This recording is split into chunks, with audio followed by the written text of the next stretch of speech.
There we go. And I'm also going to ask you to mute your microphone so we don't have many interference.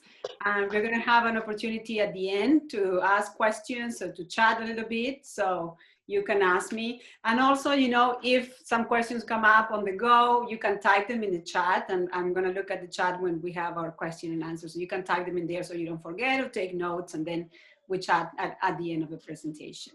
All right. Okay, so let me share the screen. Here we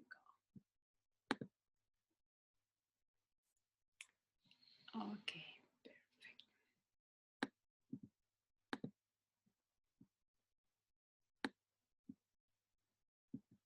Okay, good. So thank you everybody for being here today. I know that you're all busy. I'm assuming you're all teachers, so you're busy people. I know that. So thank you so much for your time and for joining me today. So you can hear me well? You see the presentation? Just making sure that, okay.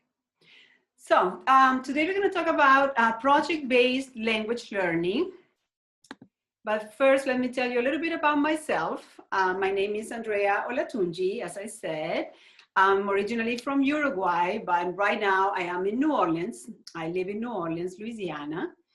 I also live in Alexandria, Virginia, and I lived in Florida, in Gainesville.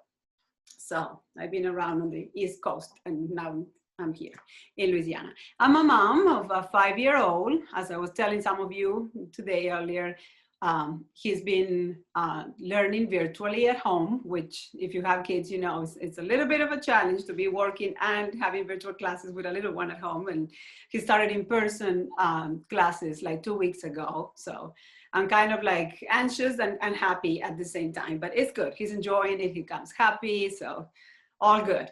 I'm a Spanish teacher. I taught basically all levels. My last group of students was middle school. I taught middle school Spanish for the past 3 years.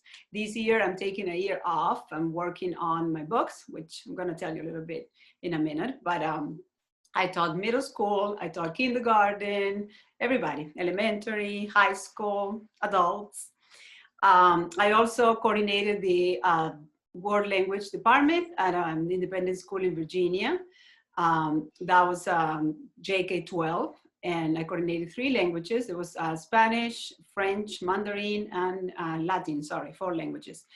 I'm also an online certified instructor, and I've been teaching online in the past. And since we started with COVID in March, I taught my middle school students online till the end of the school year. I always enjoy projects, using projects and technology in my class. That led me to do an amazing collaboration with something called the Mobile Learning Institute at the Smithsonian in Washington, D.C. What this institute does basically is they provide professional development to teachers, teaching them how to integrate technology and museum resources in the curriculum. Pretty awesome. And one of the projects I'm going to share with you today was the project that I use in this collaboration. And also in my last school, we were working with the International Baccalaureate. I don't know if you're familiar with that, but it's a program that emphasizes a lot of projects. So I have quite a diverse experience with projects in the classroom with all ages. I'm also a children's book author. I published my first book, Omar y Jaguar, last year, and now I'm about to publish my second book, Guillo el Armadillo. These are books in Spanish only. I might make them bilingual in the future, but right now they're only in Spanish. And I'm telling you why, because many people have asked me, why don't you make them bilingual? I was like, well, my main goal with these books is to help Spanish teachers use storytelling and projects in their curriculum so they can teach content in a more contextualized way. So the stories are intentionally written to help teachers deliver the instruction. So they're very simple, basic, and we're gonna talk a little bit more later about the content, but they're pretty much intentionally created to use as a resource to teach Spanish and also to use projects in the Spanish class. If some of you here don't teach Spanish, you teach another language, you can apply any of these projects and concepts I'm going to talk about to any language, but I'm using Spanish because that's what I teach. Okay, so today we're going to discuss characteristics and advantages of project-based language learning. I'm going to show you 2 examples of projects that were favorites among my students. They love them. And 2 examples of projects drawn from my books. Then I'm going to share a little bit of my favorite tools to use with projects. Many times when I do webinars with teachers, they ask me, well, but what do you use? What's your favorite technology? There's a plethora of technology and resources out there right now, but I'm going to share some of my very, very favorites. And then we're going to have a little bit of time for questions, any questions or comments you might have. All right, so as a language teacher, most of you, I always try to provide my students with communication-based activities. I put a lot of emphasis in talking and using the language, using what we know, and based on standards, of course, and also to give them an insight into other people's cultures and customs, you know, cultures in general.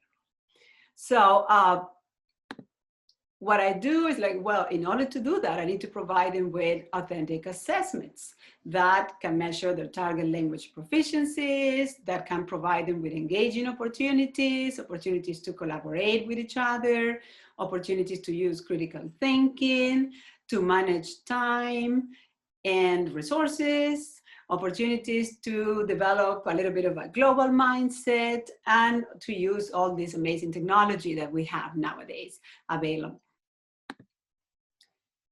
So my way to do all of that, and as teachers, I mean, we have to cater for a lot of different things. So my way to do all of that is to use projects.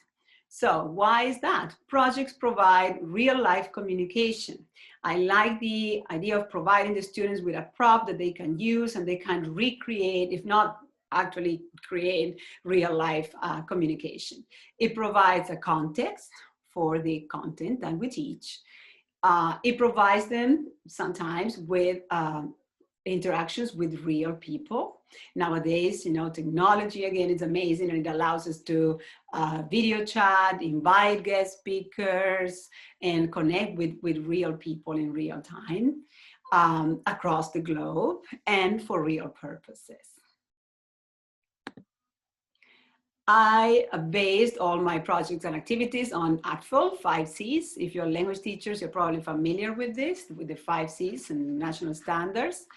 So these are different elements that had to interact in language teaching: communication, communities, cultures, comparisons, and connections. And I also used a framework that I developed with my husband. He's also an educator and a researcher of education. So we developed this framework that contains different elements that we think are essential for student engagement and learning. And those are fun, affirmation, challenge, expression, and success.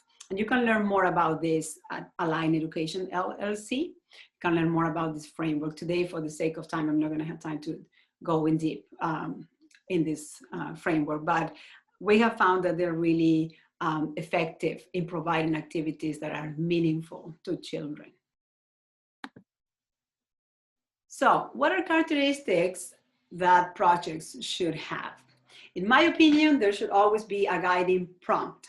This could be a question that students need to investigate and answer, a problem to solve, or a challenge to meet. They need to have clear instructions.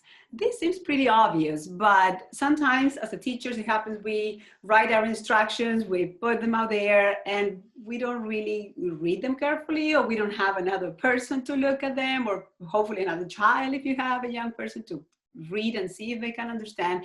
So sometimes what is obvious for us is not so obvious for kids. And probably that happened to you, that you give instructions to the kids and they're like, but I don't understand what to do, or how do we do it, or how many things we need to include. So I'm like, oops, I didn't think about that. Clear expectations. Why are you doing this? What do you expect them to accomplish at the end of the project?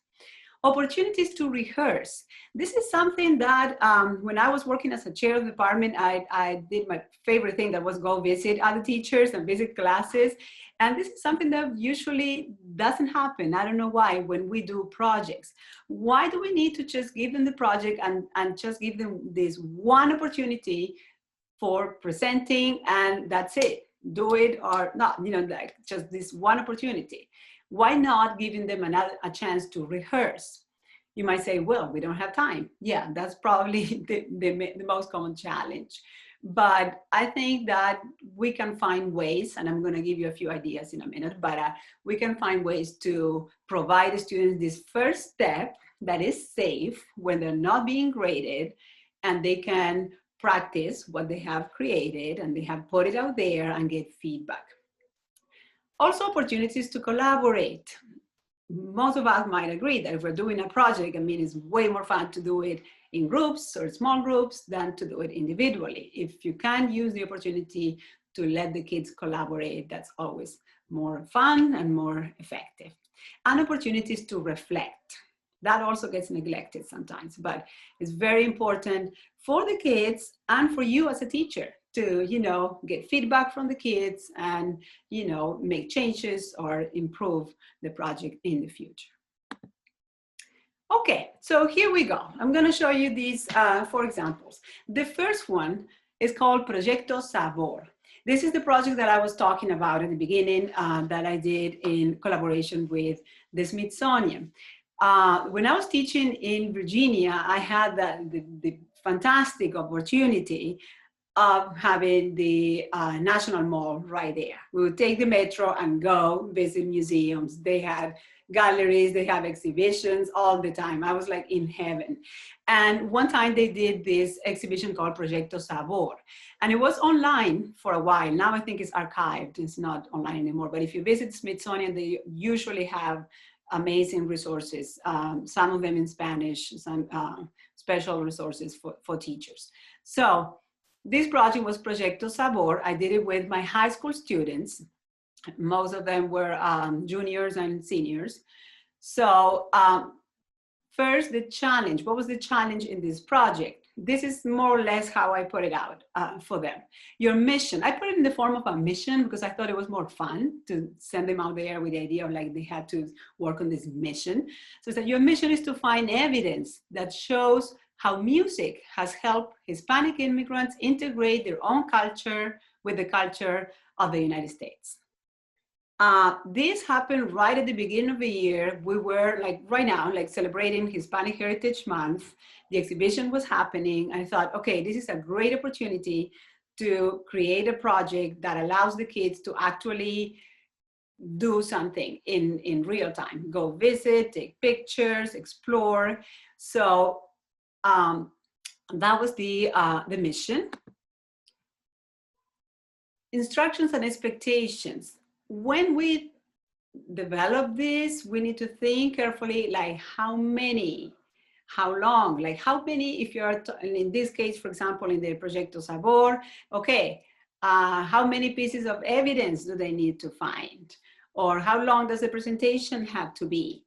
What kind of resources can they use? Can they present in a PowerPoint? Can they present as a movie? Can they present with pictures or posters? We need to think of all of that and explain it to them beforehand. If not, it can be really time consuming and it can give you a huge headache. In the target language, please tell me this happened to you before, but every time I put a project out there to my students, no matter what age, and the older, I think the more common I get these questions like, does it have to be in Spanish? I'm like, yes, we're in a Spanish class, but they are not clear about it. So good to, be clear in your instructions and specify if they can use English or if you want them to do it in the target language. Roles.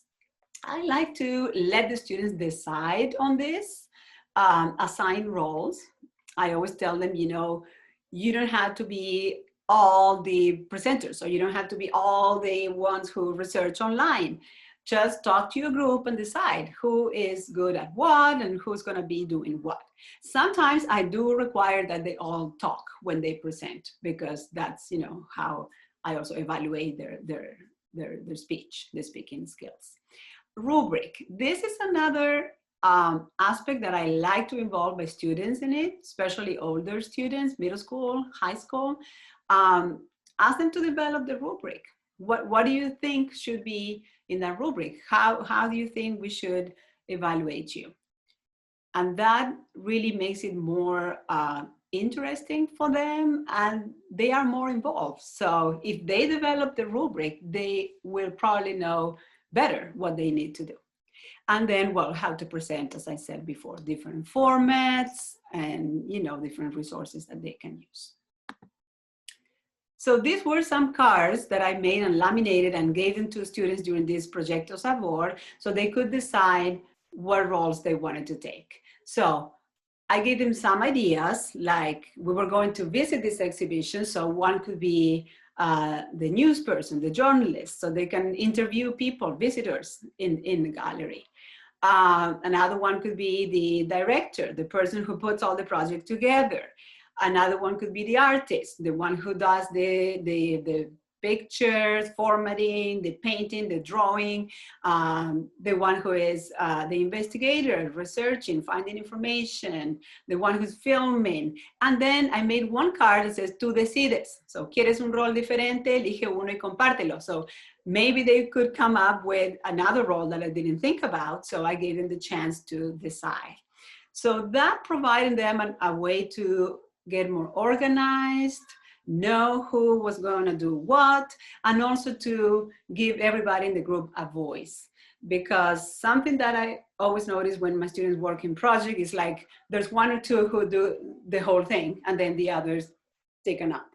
So this was a better way for them to know that they had their specific role that nobody else in the group was doing, and they had to be responsible for that.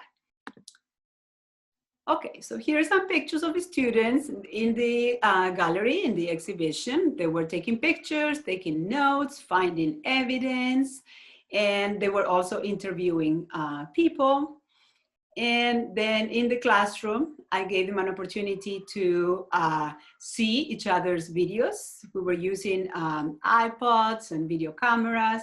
So they could show each other, I mean, one group to the other group, and they could show each other what they had and get feedback from their peers. And also, after they presented the project, they also had an opportunity to reflect, and that was in the form of feedback to their peers. I like for them to be able to learn to provide feedback that is constructive and positive and kind. And we didn't get into this thing of like, oh, but if we show our video to the other group, then they're going to copy what we're doing. We didn't get into that because their tasks and their roles were pretty different. So, and they were, you know, targeting the project from different angles. So they were just actually helping each other, and that was pretty nice. Okay, another project, and this is called a food truck project, and I did this with my middle school students.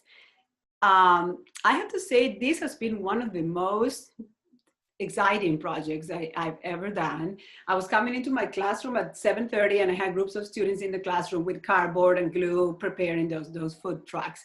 And the idea came when we were starting a unit on food. And honestly, after 20 years of teaching, I was just getting tired of the usual, okay, let's plan a menu, or let's do a skit at a restaurant. It's like, okay, what can I do that's different? And then I thought about the idea of the food truck. I thought it was cute. And the challenge or the prompt question was, how does food reflect and represent a specific culture? So what we did was I had little cards with different, the names of the different Spanish-speaking countries, and the students divided into groups. So each group picked a card and they got assigned a country. So they had to design a food truck, a 3D food truck that represented that country. And let me see. Okay. So the instructions and expectations was what they had to design a 3D food truck. They had specifics of how many items of food they had to put. So I said a minimum of 5 items of food and 3 drinks that are representative of that country. So that if they're doing, for example, Colombia, they couldn't put hamburgers and Coke because that's not representative of Colombia. So 5 foods and 3 drinks representative of the country. They could use more if they wanted. Then they had to include a menu with the names of the foods, and they had to have the prices in the local currency. So they had to research that. I didn't tell them the prices didn't have to really match specifically, like, you know, the exact conversion, but an approximate add in the local currency. Then I gave them specifics on who was going to be presented and how they had to present. And in this case, I told them that they all needed to say something when they were presenting, how long you want the presentation to be, 5 minutes, 10 minutes, how will they be graded? In this case, they had a rubric. And one aspect of the rubric was given by other students. Like, for example, I put all the items that I was grading, like grammar, accuracy, using the vocabulary we learned, blah, blah, blah. And then they had like 5 points that were given by voting from other groups. I was teaching 5th, 6th, and 7th grade, middle school, and I did this with 5th grade. So I got my other 5th graders and the 6th and 7th graders to vote on the tracks. So we displayed the tracks in the classroom, we put a number, so they didn't see any names, they didn't know who did what, and they had to vote, and they also got points in the grading given by their peers. And can they see examples? If you're creating a project, do you have examples from previous years or something that you made? But it's always helpful for kids to see something done and how it looks, to give them an idea. And then opportunities to rehearse. I was using a platform with this group that's called Seesaw. I don't know if you're familiar with it, but I'm telling you, I have tried and researched like so many different technologies for audio-visual input. And a lot of them, I always had this challenge of, okay, my students make a video and then I had to plug all these devices on my computer and then load the video, and the video doesn't download, or it's too big, or doesn't fit. Oh my goodness, headache. So Seesaw, it's pretty awesome in that sense. It's just so user-friendly. Middle school students can use it. They shoot a picture, they make a video, and they upload it. So we use the platform for doing the rehearse. So students would post pictures, they would post some of the menu items they were finding, or how to decorate the track so it reflects the country. And, you know, other kids and myself were giving them feedback. That was their way of rehearsing or getting feedback before the final project. Okay. And then opportunities to reflect. In these food truck projects, what I did is my students had journals. So I asked them to just write a reflection in their journals. And I gave them a little bit of a guiding questions, some guiding questions, because, you know, middle school students, if you just tell them reflect on the project, they're gonna write something like, oh, me encantó, I love it, and that's it. So I just wanted to tell me a little bit more, like what worked in this project, what didn't work, what would you do different next time? What did you learn from working on this project? Not just about the content that they learn about the specific country, but also did you learn that maybe some of your peers had skills that you didn't know they had, or talents that you didn't know they had? Okay, so that was the food truck project. Now I'm going to show you 2 brief examples of projects drawn from my books. And you can use any stories, but I just want to use my books as an example of how to get projects out of stories. When you use books, you have 2 for 1 here, because you can use, you know, the book as a storytelling element, which brings all this context and all the engagement that stories have. And at the same time, you can use the story in the book to design a project. So this is a project done with my first book, Omar el Jaguar. This book is about a jaguar that's trying to find friends to play with, and he encounters some of the friends that these are all animals that are native of the Americas. So he encounters a sloth, a toucan, an anaconda, and he refuses to play with them because he thinks they don't look like him, so they can't be friends. So in the book, there's an element of embracing diversity. There's an environmental element because he's in the Amazon forest and he realizes his environment is changing. And this book has been a lifesaver now during the pandemic. I offer the ebook for free to many teachers and they've been using it in their curriculum. I was also honored to get an award for this book. The International Book Awards named it a finalist in the children's educational category, which for me was a huge honor because that is exactly why I wrote the book. My main goal of writing these books is to educate children, to help teachers. So the book also comes with an educator's guide that has lesson plans, ideas for projects, questions, and here you have some of the topics that you can draw from the story. So you can go from things like learning greetings, animal names, numbers. We can talk about the jaguar habitat, the jaguar as a sacred animal. I use this book with my middle school students, even though it's intended for ages of like 3 to 6, 8 years old. My students learned that I was publishing a book. They wanted to see it. I read the story and we ended up doing a whole project about jaguars and the Amazon forest. So again, you can use your imagination with stories. That's the amazing aspect of it. So with this book, one of the projects that I've done was to explore the art in the book. Sometimes when we use stories in the class, we concentrate on the story itself, on the content. But I also like to look at books as an art piece. And sometimes, the illustrations can bring a lot to the classroom. So my illustrations are inspired in something called molas. As Spanish teachers, probably you are familiar with them, but these are some fabric panels that the women from, the Cuna women from Panama design. This is like, they put like layers of fabric of different colors. I'm sorry about that. They use layers of fabric of different colors, and they put them on top of each other and they create these beautiful designs that you see here. So the book illustrations are inspired in molas. So I did a project like last week on a virtual storytime event. When we recreated molas, we recreated the face of the jaguar with construction paper, simulating molas. So we use the layers of construction paper as if they were fabric. And I also did this with little kids because the construction paper, once it's a little bit advanced for elementary school, like 5, 6 years old, they might have a challenge trying to, cut the little pieces and put them on top of each other. It depends. I mean, you can make it simpler, you can give them more time, but if not, you can also recreate the molas by just coloring.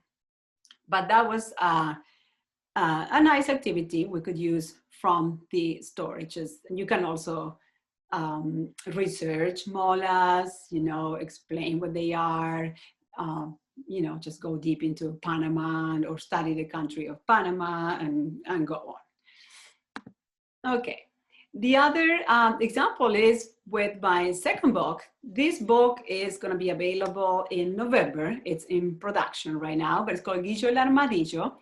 And this is a story that is close to my heart. It's inspired in my own students. And the message here is it inspires kids to discover their own talent. And it's based on a project that I've done with my students. In this situation, I mean, the project came first and the project gave me the idea to make the book, because when I did this project that I'm going to share with you in a minute, I always had students coming and telling me that they didn't have a talent, that they didn't have anything that they could teach other people. And I thought that was a little bit disturbing. So I was like, okay, kids should know that they all have a talent and they all have something that they can teach others. So These are some of the elements that you can use, that you can draw from the story to teach. You can use days of the week, animal names, action verbs, colors, also street safety, talking about affirmation and self-confidence, because that's the message also in the story. But the project I use from this book is called Mi Talento, My Talent.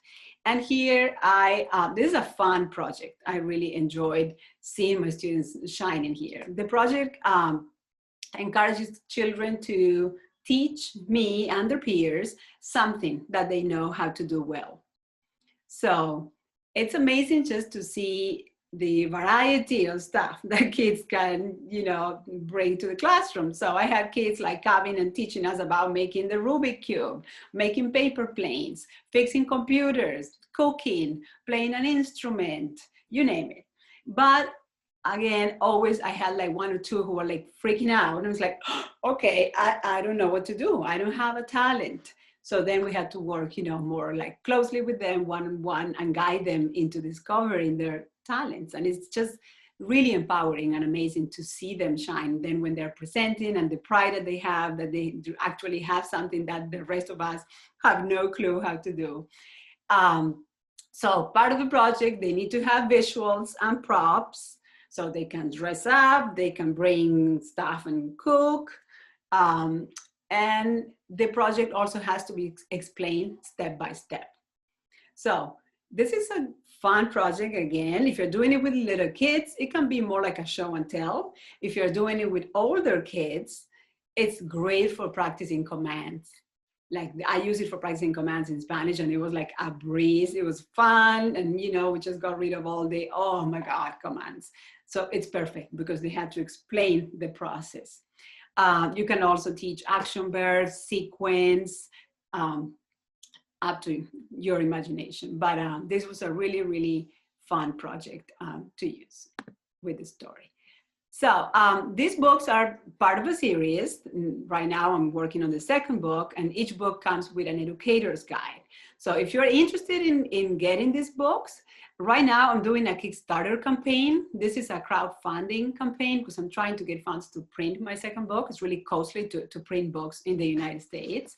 So if you're interested, I'm going to share the link to Kickstarter on the chat in a minute. And if you get the book, I can give you the educator's guide for free. So if you pledge and get the book, just send me an email and you get the educator's guide for free. These educator's guides are pretty awesome, really. I put a lot of time in them. They have like 10 lesson plans, questions that you can use to, explore the story, project, ideas, etc. So I put the link in the chat if you're interested. All right, and before we do our questions and answers and we chat about your experiences and whatever you want to know, let me share some of my favorite tools. Digital tools. Again, Seesaw platform, I think is the most user-friendly. It's really awesome to, for you to upload content. Now when I was teaching online, when we closed the school in March, I used Seesaw and it was amazing. Just you can put, YouTube videos, links, worksheets. It has also a resource where you can, one of the tools you can draw. It's like a little whiteboard, screen sharing, and for students to put videos. They can just make videos on Seesaw. They don't have to be uploading anything. So it's super easy. They also can do voice recording. They can use this little whiteboard and write and talk. So they can explain what they're doing, while they're doing it. Really amazing.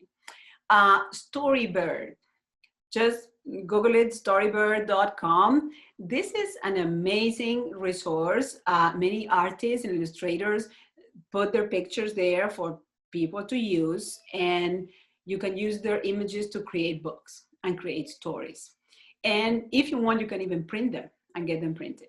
But if not, you just create stories online. Kids love it. They can, use different images and make their stories in there. Amazing. Toontastic is to make cartoons. This is an app. My 5-year-old discovered it on my iPad and he learned how to use it on his own. So I guess it's pretty easy to use. And it's amazing. You just use the characters, you give them a voice, and then, you know, just make them talk and create your cartoons. Chatterpix, this is one of my favorite apps. You can take a picture of any object, and then with your finger, you draw a mouth, and then you record whatever you want the object to say, and the object becomes animated. It talks.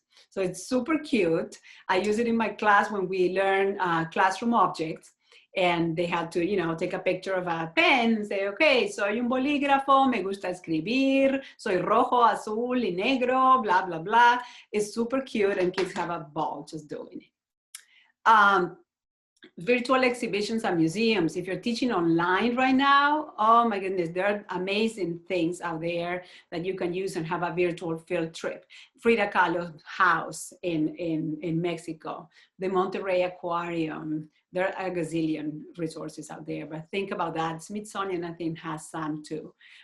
Really, really cool. And it gives the kids, again, a context and something fun to do, and use the content in a more, you know, contextualized way instead of just the typical worksheet or assignment. Any video and audio recording device is my favorite because it amplifies voices in my classroom. I want all the kids talking. I want them talking at the same time. I don't care if it's noisy. I want them to use their Spanish. So anything that allows them to record and play, and when the kid interacts with the gadget, it's just way different from just speaking in front of everybody in the class. I love when students come to me and they tell me like, I did it, but can I delete and record it again because I don't like how I sound? Like, of course, and they're just practicing and doing it again, which is fantastic. Traditional tools. Simple, easy breezy, cardboard. I love using cardboard boxes to create. For the food trucks, we use cardboard boxes. To make home plans, we use cardboard boxes. I mean, I always have boxes in my room. Play-Doh, that's another fun thing to make anything. And don't think Play-Doh kindergarten. I use Play-Doh with high school and they love it. I mean, they were creating little, you know, people, little cities, you name it, puppets. Also, don't think only kindergarten, first grade. Everybody likes using puppets, even adults. I use the finger puppets to make little dialogues. Love it. Legos. Costumes. Get them to dress up. Any museum. If you have access to, well, now we don't, but I mean, if you have access to visit museums or any outdoor place. If you're teaching in person right now, can you get the kids into the outdoor gym or the playground and, you know, do any activities in there? So those are my favorite tools. All right, so let's hear some questions. I'm gonna stop my screen sharing right now, and I wanna hear comments, questions, anything that, you know, I can help you with. Let me stop sharing. Here we are. All right. I'm all ears. I talk a lot, so I want to hear you now. Let me know what you think of the projects. Have you done anything similar? What's your experience? I just want to comment that I am interested in purchasing both of the books, so I'm going to send you my information. Oh, I'm going to put the link right here. Okay, thank you. Thank you for, this is not it. Give me a second. Let me get the link, I'm sorry.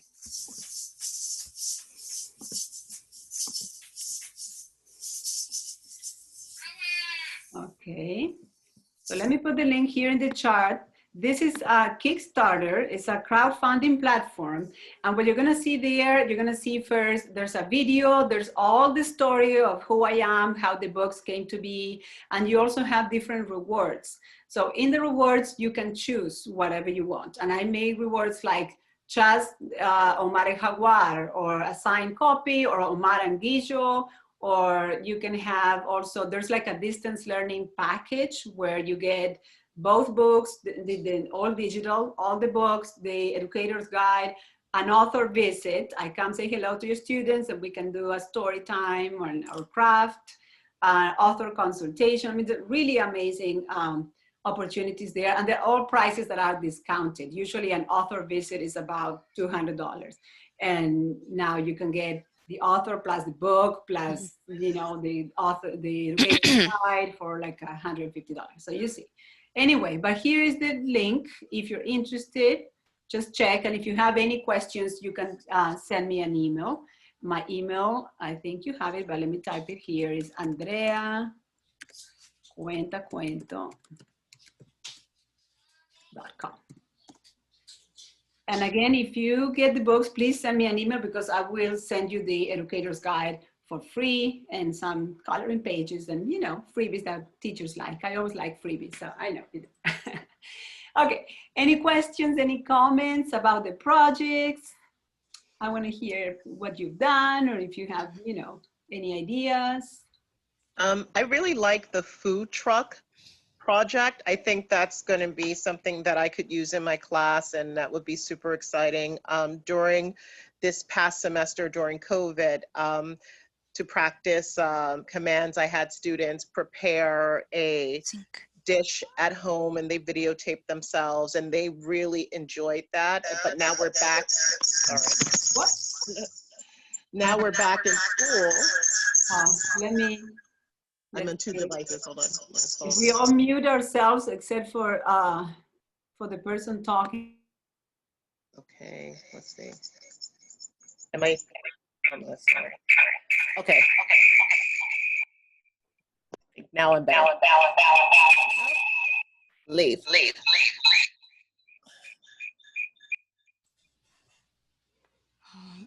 Sylvia, you need to unmute.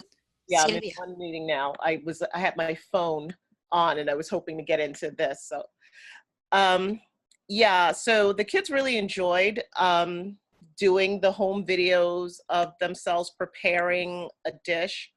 But I think this would be great, especially now that I'm in school. I think they would have fun. I don't know, we have them seated, so they can't really interact with each other, but we have tons of cardboard boxes, and they like things like that. So I'm really excited about the idea of doing a food cart with them. Let's see, can you see me? Yeah. You're muted, Andrea. Thank you so much. I was just talking to myself. I was just saying that, yeah, the food truck is really a favorite. I mean, I've done it with middle school, with elementary school kids. And again, I mean, it just goes with their level. Some of them, they went overboard. You should have seen those. Oh my God, they came, they put lights in the truck. Some, they had Puerto Rico, and they put music in the truck. I'm like, okay, well, this is just out of my hands. And it was a lot of fun. And then they really liked the aspect of voting on the others' food trucks. It was really nice to get feedback, just not from the teacher, but from other kids. And if for some reason you cannot do that, you can also ask other teachers in the school maybe to vote, or just to create some kind of judge panel or something to give them a real audience. It really brings it to another level. But yeah, the food truck is a favorite, and they love learning about the countries in this different way. It's really fun. Mm-hmm. I think it's a more interesting way to present food from other cultures. Like the menu project, I think we can all agree it gets a little stale with the students, and it's not always authentic.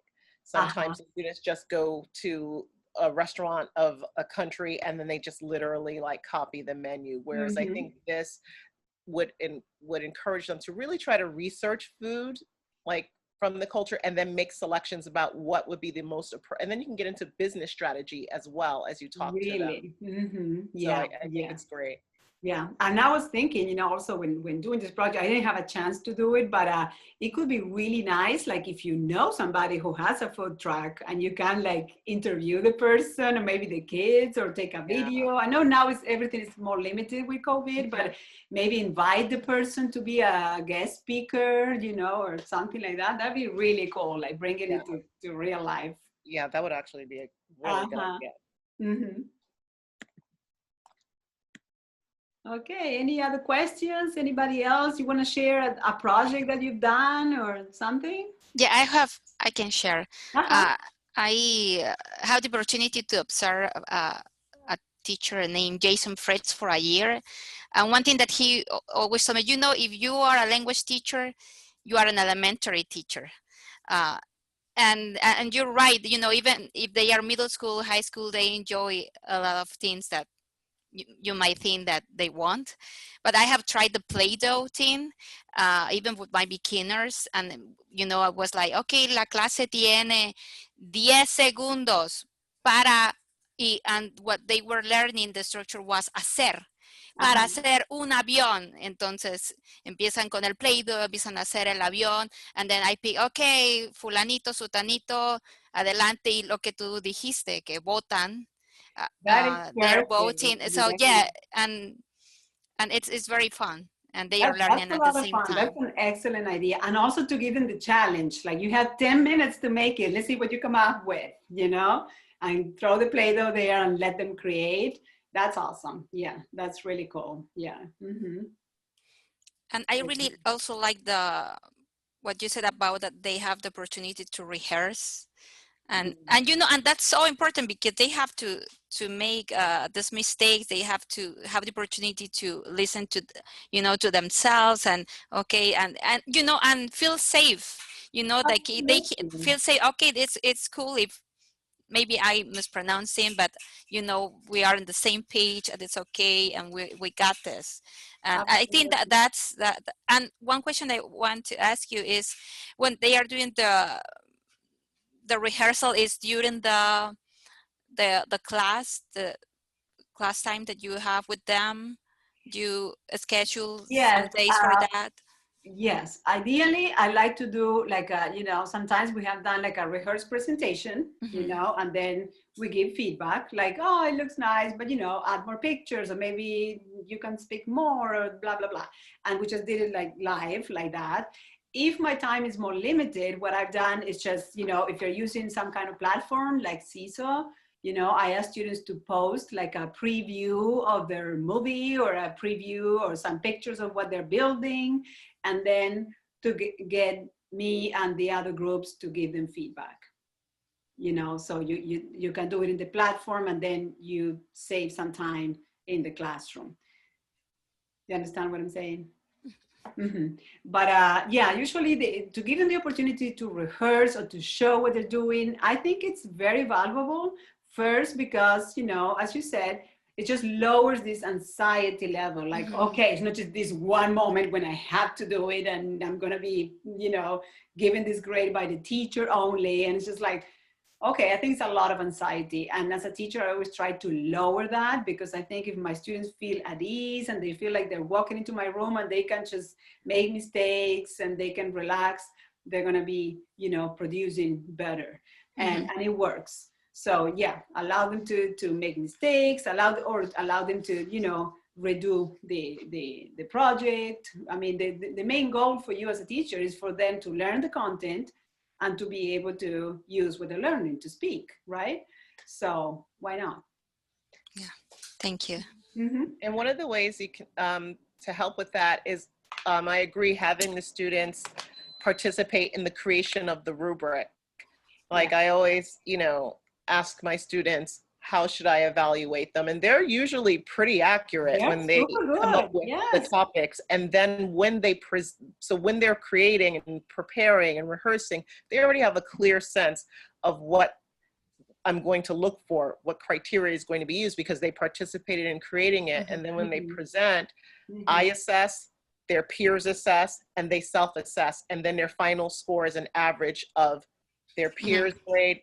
And so I think it's fair, and sometimes the kids are harsher than I would be, but you know, and that's why it's average. So you have to monitor that for sure, but but it's awesome, and it's just, you know, it's a great skill to teach kids, you know, beyond the language. It's like to be kind to other groups, to provide feedback that is constructive.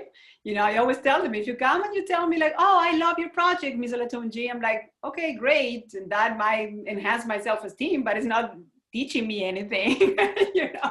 So you have to give feedback that, you know, helps the other group get better. And that idea of helping the other group get better instead of competing and like, oh, my project is better than yours, it's been really, really valuable in my classes. Yeah, definitely. Okay, ladies. So if we don't have any more, I love chatting with you. I could stay here forever. Sometimes, as teachers, I don't know if it happens to you, but it's a pretty much an isolating experience, especially if you are like the only Spanish teacher, the only language teacher in the school. You don't get a chance to interact with other teachers. So it's great to connect somehow. Let me share the screen one more time. I want to show you, where is it here? I know some of you are already connected with me, but here's my website. And this is me on Facebook, Olatunji Spanish. And on Instagram is Andrea Olatunji. So if you want to follow me, subscribe to my page. I promise I'm not going to bombard you with emails. I try not to. Now because I'm doing my campaign, I'm more, active, but usually I send, one letter to my subscribers, maybe once a month or once every 2 weeks. And I try to share content that is helpful. So, I just invite you to stay connected. All right, ladies. So that's it from me. And I thank you again for your time and for sharing your experiences and for being here. And I wish you all the best this year. I know it's a very special year for all of us teaching. So you got it, ladies. All the best. Thank you. Thank you so much. I appreciate it. All right. Well, you have a good night. Good night. Good night. Bye-bye. Bye.